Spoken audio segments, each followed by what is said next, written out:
الحمد لله نحمده ونستعينه ونستغفره ونؤمن به ونتوكل عليه ونعوذ بالله من شرور أنفسنا ومن سيئات أعمالنا من يهده الله فلا مضل له ومن يضلله فلا هادي له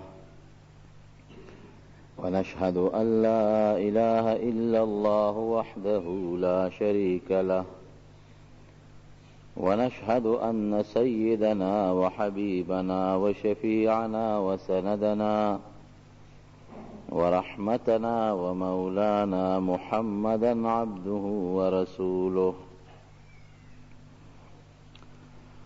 أما بعد فقد قال رسول الله صلى الله عليه وسلم حكاية عن ربه تبارك وتعالى الصوم لي وأنا أجزي به أو كما قال.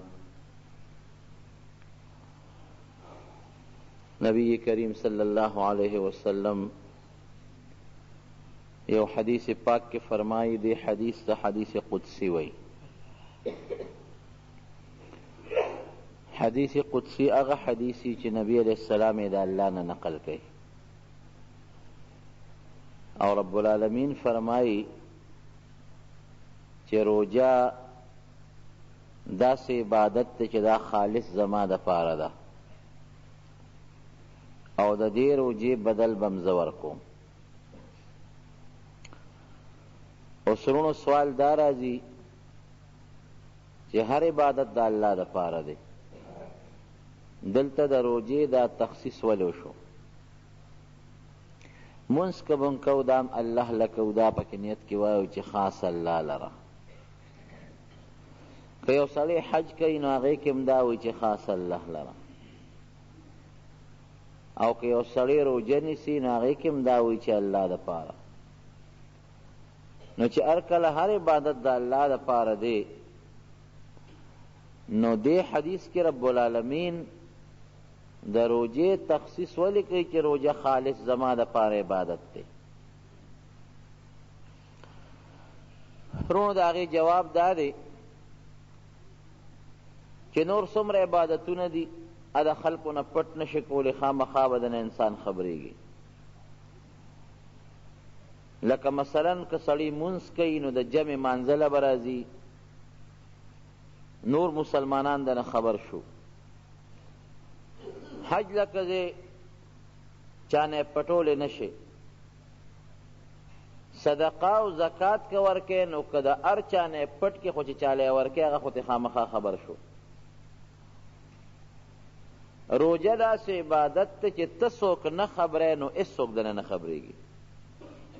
دا د رمضان روجې دي، دا خو عام مسلمانان نیسي نو یو بل نه خبرېږي، لیکن که ته نفلي د رمضان نه علاوه بله روجه نیسې نو که ته ځان نه بچي او ښځه هم نه خبرې او پټې نیسې نو بېشک اقصې نه ویشي. زمونږ یو عالم تیر شوی دی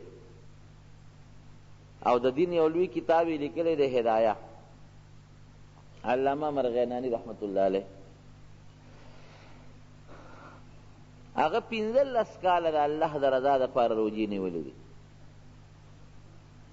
او دا 15 کاله چې روجې نیولې دي نو دا داسې روجې وې چې نه تې ښځه خبر وه او نه تې بچي خبر دی، هېڅوک هم تې نه دي خبر، یو الله به تې خبر و.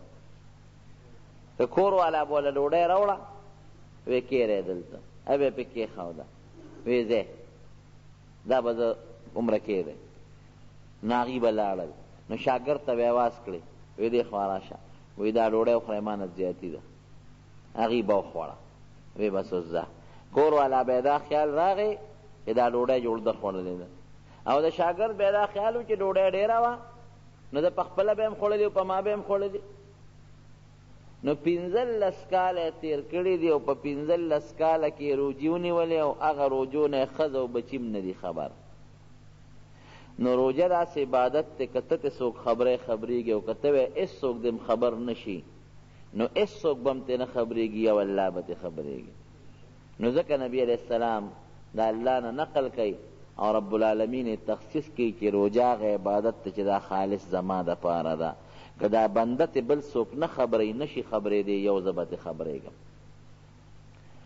وانا اجزي به، الله فرمایي د دې بدل به زه ورکوم. دلته هم سوال راځي چې د نور عبادتونو بدل الله ورکوي، ځکه آخرت کې خو داسې څوک شته نه چې چاله دې بدل ورکي، نو د روجې تخصیص ولې کوي؟ نو د هغې هم ګڼ جوابونه دي.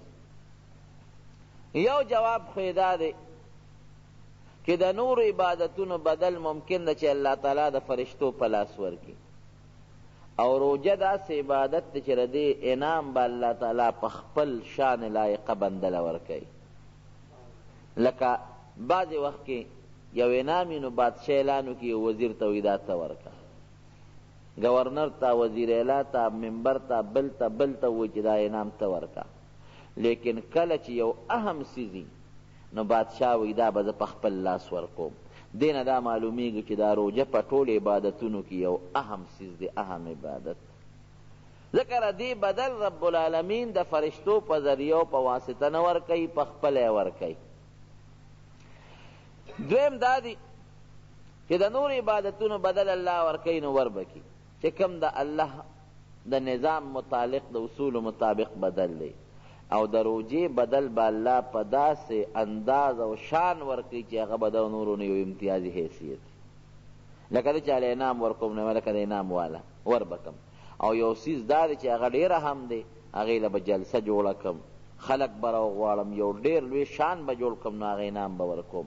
دقه رنګې رب العالمین چې د روجې انعامات کله ورکوي، بدل ورکوي، هغې له به د محشر پر ورځ یو لوی شان او یو عزت او یو لوی عظیم الشان پروګرام جوړ کړي او په هغې کې به یې روجه دارو له ورکوي. داسې نور جوابونه علما و محدثینو لیکلي دي، بعضې څیزونه توجیحات. خو خلاصه دا ده چې دې نه دا معلومه شوه چې د روجې څومره لوی اهمیت دی. او یو دغه کې راځي، یو روایت کې، اگر چې یو شاذ روایت دی خو هغې کې راځي چې انا اجزا به، روجه چې بنده نیسي مالی نیسي او د دې بدل زما ذات دی. نو د الله ذات څه معنا؟ د الله دیدار د دې بدل دی. او حدیث پاک کې راځي الله یې زموږ نصیب کړي چې د قیامت پر ورځ به رب العالمین جنتیانو له جنتونه ورکړي او د جنت داسې خوشحالی به ورکړي. حدیث پاک کې راځي، حدیث قدسی دی، اعددت لعبادی الصالحین ما لا عین رأت ولا اذن سمعت ولا خطر على قلب بشر او کما قال. وی چې کم زمان نیکان بندگان دي نو هغې له ما داسې خوشحالی تیاری کړي دي چې هغه نه یو سترګې لیدلي دي، نه د چا په زړه کې تېرېدی شي او نه د چا غوږ د هغې تفصیلات اورېدی شي. داسې خوشحالی دي، الله یې زموږ نصیب کړي. ځکه حدیث پاک کې راځي چې د هر جنتی په کور کې به څلور ولې بیږي، یو د شاتو، یو د پیو، یو د خالصو اوبو او یو د شرابو. خو د جنت شراب به داسې نی لکه د دنیا شراب، خوند او لذت به پکې وي، نشه به هم پکې نه وي چې سړی نشه کي، او د سر دا چکر او سر دا قصې به هم پکې نه به سر باندې چکر راځي او نه به نشه راځي، سړی به بلکل لکه چې عامې اوبس کي، خو خوند او لذت به د شراب وي.